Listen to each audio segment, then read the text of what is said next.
This is one of the iconic images of World War II in the Pacific. AP photographer Joe Rosenthal's famous flag raising over Iwo Jima. But it's a staged photo op. The first U.S. flag raising atop Iwo Jima's Mount Suribachi happened about 4 hours earlier that same day. The photo of the first flag raising features Marine PFC James Michaels, on guard, armed with an M1 carbine. The majority of World War II M1s were produced at Saginaw Steering Gear, a Michigan General Motors auto parts factory converted to war production of combat rifles. The historic GM plant was renamed next year in 2009. It is the largest employer in Saginaw, Michigan. This factory, part of our country's legendary arsenal of democracy of World War II, is now owned by the communist dictatorship that calls itself the People's Republic of China. The sale stands as another example of the Chinafication of America. There was a time not long ago when a communist government buying a major American factory would have prompted a fierce outcry from Republicans and Democrats, from organized labor, from war veterans, from religious leaders opposed to the atheism of China's rulers, from average citizens who fancy themselves patriots. Instead, we've had a real-world silence of the lambs. The Politburo in Beijing must be amazed. Donald Trump, in his on and off flirtation with running for president, is the only presidential candidate with the courage to speak the truth, that lopsided U.S. economic relations with China are a threat to America. You know, we don't manufacture anything anymore in this country. Everything's made in China. They're sucking money out of this country. Then the horrible part is they then loan it back to us. They think we are the dumbest son of a bitches in the world, all right? They think our representatives don't know what they're doing. They laugh at us behind our back. A proposed new bridge between Detroit and Windsor, Ontario, Canada, is an emerging Chinafication issue which should be of immediate concern to all Americans, because there's pressure to get it done, yet there's time to fight back. The Detroit-Windsor border crossing is the largest by-volume trade gateway in the United States. The existing freight crossing, the Ambassador Bridge, is privately owned. Michigan's Governor Snyder, elected in 2010, is a Republican, the party of free enterprise and less government. Yet, Snyder is in favor of a second new bridge to be built with as much as $3.6 billion in public money and a proposed odd loan to Michigan by the Canadian government. The owner of the existing private bridge has offered to build the second bridge with his own money. Michigan's Republican governor isn't interested. Some Americans are beginning to detect the shadow of the Chinese dragon in all this. The communist government in Beijing has launched a de facto economic war against the United States. The Chinese see NAFTA, the North American Free Trade Agreement, as an opportunity to gain ground in this economic war. In 2006, the Wilson International Center for Scholars, a neutral Washington think tank, sponsored a forum called China, NAFTA's fourth partner. To understand why NAFTA benefits China, we need to see NAFTA in action, on the ground, so to speak. The first place to look is the plans of NASCO, the North American Super Corridor Coalition. NASCO is NAFTA in practice. NASCO is more commonly known to many worried Americans as the NAFTA Superhighway. The NASCO vision is of a vast network of super toll roads, rail lines, and water pipelines 4 football fields wide, running from Canada through the U.S. and down into Mexico. Transcontinental water pipelines as part of the trade corridors are another story. Some Americans worry the NAFTA super corridors will pave the way for a North American Union, which would end the national sovereignty of the U.S., Canada, and Mexico. Is NASCO's NAFTA superhighway tied to the proposed new public bridge between Detroit and Canada? You bet it is. Look on the NASCO website under Member Projects. The first thing that pops up is the Detroit Bridge Project, the one supported by Governor Rick Snyder. Canada is pushing Michigan's governor hard to persuade the state legislature to approve the publicly funded bridge. Canada? Yes, Canada. What you don't know about what's happening in Canada can hurt you. In recent years, the Canadian government has been acting like a doormat for Communist China. In 1997, the Canadian Security Intelligence Service, Canada's version of the CIA, and the Royal Canadian Mounted Police, or RCMP, their version of the FBI, jointly produced an analysis of Chinese espionage and organized crime influence in Canada. The report was codenamed Sidewinder.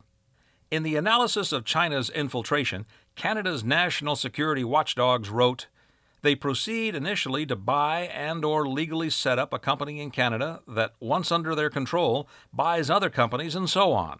An effective domino effect ensues that acts like a well-spun web or network at strategic points. Canada's Sidewinder intelligence report states bluntly what U.S. watchdogs would never say. China remains one of the greatest ongoing threats to Canada's national security and Canadian industry. That was in 1997. There's more. It's recent, and it's on the record. Last year, Richard Fadden, the head of the Canadian Security Intelligence Service, caused a national political uproar when he told CBC News Canada's political system has been infiltrated. There's several municipal politicians in British Columbia, and in at least 2 provinces there are ministers of the Crown whom we think are under at least the general influence of a foreign government. It's no accident that the China Investment Corporation, China's sovereign wealth fund, the government's entity for buying foreign companies, chose Toronto as the location of its first office outside China. Canada has wined and dined and wooed the Chinese government with promises of massive access to the U.S. market through something called the Asia-Pacific Gateway Corridor Initiative. Transport Canada has hosted or sponsored countless meetings to promote the Asia Gateway Initiative. Their PowerPoint maps show sweeping trade flows from Asia and the Atlantic through Canada with arrows aimed at the United States. A presentation this past June by Helena Borges, a top official of Transport Canada, bragged Canada's Gateways Initiative could connect Michigan to the world. Prominently featured in her talk was a slide explaining the importance of the new Detroit International Trade Crossing. It indicates the project will involve more than a new bridge. It will include a new tunnel under the Detroit River to allow tall rail cars to roll into the U.S. and end up at a massive terminal in southwest Detroit. The Detroit Chamber of Commerce is doing its part in the Chinafication of America by lobbying to get the new freight terminal designated as an inland port to make the flood of Chinese imports flow even faster. One Detroit Chamber of Commerce sponsored presentation described it as a cross-border distribution hub and as a NAFTA thoroughfare, enabling the transloading of heavy imports from Canadian ports to the U.S. using railroads. Let's think about that last bullet point. It doesn't talk about exporting U.S.-made goods. It describes transloading heavy imports from Canadian ports to the U.S. using railroads. That Transport Canada slide about Detroit also mentions something called the Aerotropolis. That's a freight airport outside Detroit called Willow Run. The idea is to enable the Chinese owners of our economy to air freight critical just-in-time manufacturing parts to the industrial Midwest. Never before since Jamestown and Plymouth Rock has our American civilization been in such danger as now. The Willow Run Aerotropolis, or airport, was built long ago to serve a great and noble purpose. We must be the great arsenal of democracy. GM's closed Willow Run plant is the legendary Ford bomber plant of World War II, where a patriotic workforce of real-life Rosie the Riveters cranked out a B-24 bomber per hour for the war effort. This industrial icon of World War II is being sold. The prospective buyer is a Chinese company called BYD. They make lithium-ion batteries for electric cars, but they build electric cars too. They say they'll make batteries at Willow Run. It's a safe bet that before long, if they take over the Willow Run plant, they'll be building Chinese-brand electric cars there too. If BYD doesn't take it over, some other Chinese company probably will. Michigan's political and business leaders seem hell-bent on finding a buyer from China. Selling our economy to a communist dictatorship is all the rage these days. The famed Willow Run bomber plant, a symbol of the arsenal of democracy, a symbol of America's fight for freedom, is about to become another chapter in the communist Chinese colonization of the United States. Unless, that is, the silent lambs we call Americans decide to stand up. Stand up to the Detroit Bridge. Stand up to the NAFTA superhighway. Stand up to the sale of our factories and our economy to Chinese owners. Stand up to the Chinafication of America. I'm Vince Wade.